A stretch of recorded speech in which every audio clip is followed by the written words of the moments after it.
Halo teman-teman, nama aku Rema Yunanto dari tim KKN UGM di Sekotong Barat, subunit Dusun Jerenjang. Nah, di kesempatan kali ini aku bakal sharing ke teman-teman tentang yang namanya stunting. Stunting berasal dari kata stunt, yang berarti terhentinya pertumbuhan yang terjadi pada anak. Terhentinya pertumbuhan pada anak ini disebabkan oleh dua faktor utama, yaitu malnutrisi dan infeksi penyakit yang berulang dan parah seperti diare dan infeksi cacing. Stunting biasanya terjadi pada anak usia dini, bahkan dapat dimulai sejak anak tersebut masih berada di dalam kandungan. Penyebab utamanya diantara lain adalah ibu hamil yang kekurangan nutrisi atau infeksi penyakit yang terjadi sewaktu masih berada di dalam kandungan. Nah, bisa nggak sih kita melihat gejala stunting ini secara kasat mata? Nah, apakah stunting dapat kita lihat secara kasat mata dan bagaimana sih dampaknya buat seorang individu yang terinfeksi stunting untuk kehidupannya di masa depan? Ternyata, permasalahan stunting ini bukan hanya permasalahan yang terjadi di Indonesia saja.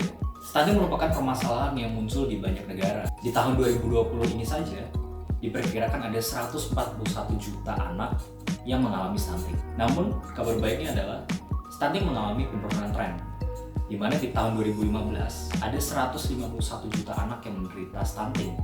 Sementara di tahun 2020 tercatat akan terjadi 141 juta anak yang mengalami stunting. Dan di tahun 2030 trennya terus menurun sampai ke angka 116 juta anak yang menderita stunting. Nah, penyebab dari stunting sendiri itu bisa dimulai dari 1000 hari pertama sejak anak berada di dalam kandungan hingga dia lahir ke dunia. Nah, dalam konteks negara di Asia Selatan, ada 3 penyebab utama dari stunting. Yang pertama adalah praktek pemberian makan.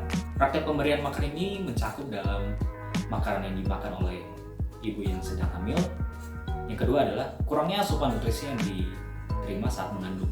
Sama seperti di poin yang pertama, nutrisi yang diterima oleh ibu saat sedang mengandung adalah hal yang sangat penting dan harus sangat diperhatikan oleh ayah dan keluarga dari ibu yang mengandung ini. Karena proses pertumbuhan manusia di dalam kandungan sangat bergantung pada jumlah dan proporsi nutrisi yang diberikan kepada si ibu hamil. Apabila nutrisi tidak tercukupi, maka pertumbuhan dan pengembangan anak yang ada di dalam kandungan bisa jadi tidak optimal. Yang ketiga adalah sanitasi. Sanitasi ini melingkup akses pada air bersih, saluran sumber air bersih, dan kebersihan sumber air yang berada di lingkungan sekitar. Hal-hal tersebut merupakan hal-hal yang harus sangat diperhatikan oleh keluarga dan ibu yang mengandung, karena apabila beberapa dari hal tersebut tidak terpenuhi, maka kemungkinan besar anak yang akan dilahirkan nanti mengalami stunting. Kemudian stunting ini akan berakibat bagaimana sih kepada si anak?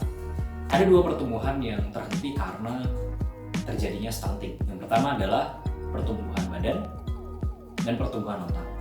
Pertumbuhan badan ini akan diindikasikan terhenti karena tinggi rata-rata anak jauh lebih rendah dibandingkan rata-rata tinggi teman sebayanya. Sehingga ada konotasi bahwa anak yang kerdil merupakan anak yang mengidap stunting. Tapi hal ini juga belum tentu, karena bisa jadi anak tersebut memiliki tinggi badan yang tidak tinggi karena faktor genetik dari orang tuanya, dan bukan karena dia mengidap stunting.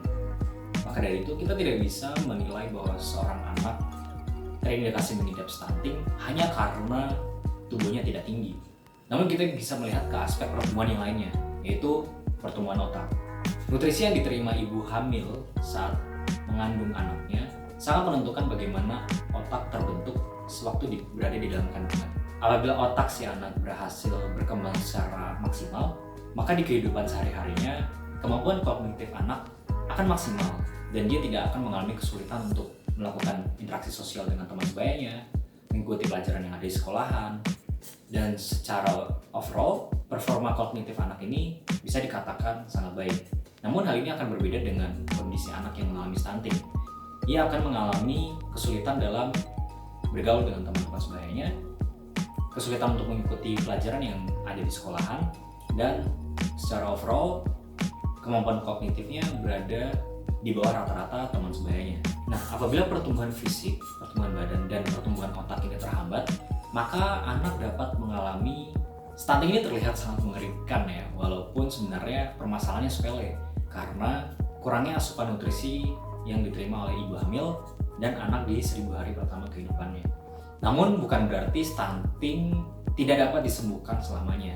Ada langkah-langkah kecil yang dapat kita lakukan untuk mencegah anak terlahir stunting. Yang pertama adalah membenahi pemberian asupan nutrisi kepada ibu hamil dan anak saat di 1000 hari kehidupan pertama si anak. Asupan nutrisi seperti protein, nabati dan hewani, sodium, vitamin, hingga zat besi sangat diperlukan oleh anak dan ibu hamil.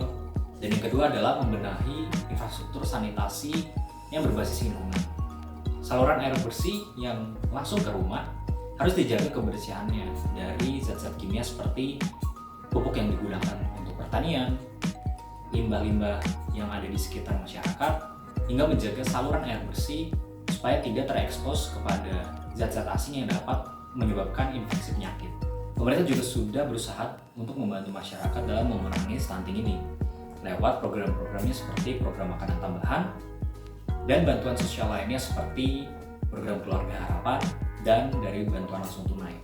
Hal ini ditargetkan kepada masyarakat yang tidak mampu untuk memperoleh lebih asupan nutrisi untuk ibu hamil dan anaknya supaya dapat lebih mudah dalam memperoleh akses kepada sumber daya tersebut.